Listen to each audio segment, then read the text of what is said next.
ምንድነው የምትቀባጥረው? ከልብ ስማኝ። ይኸውልህ ሳላረግዝ አልቀርም። ምን? አንቺ ኮቴ የለሽም? እንዳስደነገጥሽኝ እኮ። እንዴ ከማን ጋር ስለ እርግዝና የምታወሪው? አንቺ ልጅ ጭንቀትሽን በልክ አድርጊው እሺ። ኧረ ከዶክተሩ ጋር እያወራሁ ነበር። አይ ጥሩ። ጥላ ረስቼ ነበር የተመለስኩት። በይጫ ሄሎ፣ እየሰማህ ነበር እንዴ? እህትሽ መጣ ነው እንዴ? አዎ፣ ምንም ቤት ውስጥ ያለው ነገር እየጣመኝ አይደለም። ለማንኛውም አሁን ተገናኝተን ማውራት አለብን። ጥሩ እሺ፣ ስትወጪ ደውይልኝ።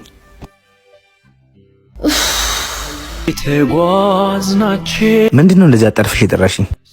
ሰሞኑን የእህቴ ነገር በጣም እያሳሰበኝ ነው። ለዚህ ነው እንደዛ ቸኩልሽ የፈለግሽኝ?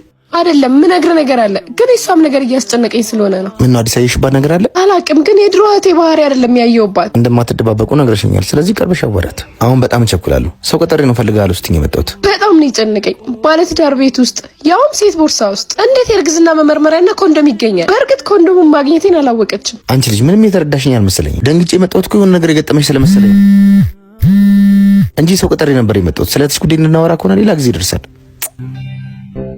አባቴ ጊዜው ባይሆንም የሆነ ነገር ሳይፈጠር አይቀርም።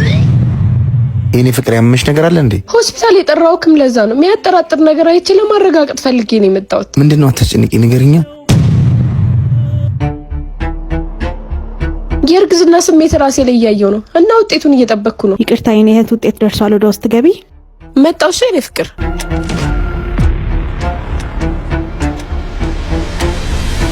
አይዞሽ ሙሽሪ